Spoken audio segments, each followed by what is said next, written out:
আসসালামু আলাইকুম সম্মানিত দর্শক, আজকে আমি দেখাবো IMB auto tutorial model number MB9752407। এই মডেলে একের ভিতর 3 কিভাবে করবেন সেই জিনিসটা আমি দেখাবো।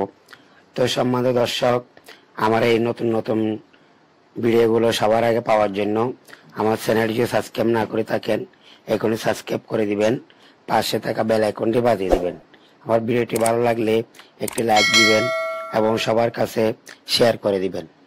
তো এখন আমি আপনাদেরকে দেখাবো কিভাবে এক ফাংশনে 3 প্রোগ্রাম করবেন।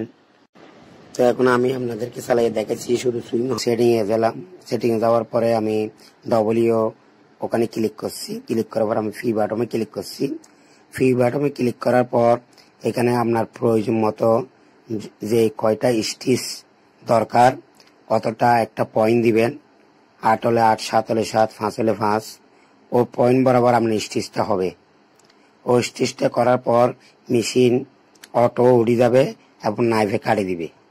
তো আপনারা দেখতেছেন সর্বপ্রথম 5 নিডেল সিলেক্ট করছে, আবার ফ্রি বাটন চাপ দিয়ে আপনাদেরকে আমি দেখাতেছি। এখানে ABCD লেখা আছে, ওখানে 8 নিডেল আমি ক্লিক করতেছি।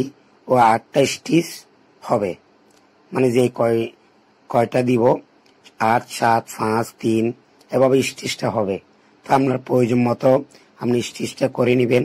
করে নেওয়ার পরে সেভ দিবেন, সেভ লেখা আছে, তাহলে আপনার সিলেটা ওভাবে হবে। তো এখন আমি আপনাদেরকে দেখাবো এই ব্যাক স্টিচের স্পিডটা কিভাবে স্পিড বাড়ানো যায় কমানো যায়। প্লাস মাইনাস লেখা আছে, তো বাড়ালে আমি প্লাস সেভ দিয়া, সেভ লেখা আছে সেভ দিব। এখন দেখাবো স্টিচ লেখা আছে, প্লাস মাইনাস করতেছি 3.5 অথবা 4। আপনার প্রয়োজন মতো যতটুকু স্টিচ দরকার বড় ছোট করে নিতে পারেন। ওই স্টিচ দেওয়ার পরে সেভ লেখা আছে, সেভ দিয়ে আপনি এখন মেশিন চালিয়ে দেখতে পারেন। এখন আপনাদেরকে দেখাতেছি এক প্রোগ্রামের ভিতর 3টা প্রোগ্রাম কিভাবে করবেন, এই জিনিসটা আপনাদেরকে দেখাইলাম। তো সম্মানিত দর্শক, আমার এই ভিডিওগুলো দেখবেন, তাহলে হয়তো অনেক কিছু দেরিতে হয়, এগুলো একটু তাড়াতাড়ি হবে। যেগুলো এই ভিডিওগুলো দেখার পর হয়তো অনেক কিছু আপনারা ভুলে যান, এগুলো মনে রাখতে পারবেন। তো দোয়া করবেন যেন আরো ভালো ভালো প্রোগ্রাম নিয়ে, ভালো ভালো ভিডিও নিয়ে, নতুন নতুন সমস্যা নিয়ে রানিং কাজ করতে পারি, রানিং সমস্যাগুলা আপনাদেরকে দেখাতে পারি। এই দোয়াই আজকের জন্য এখানে বিদায়। আল্লাহ হাফেজ।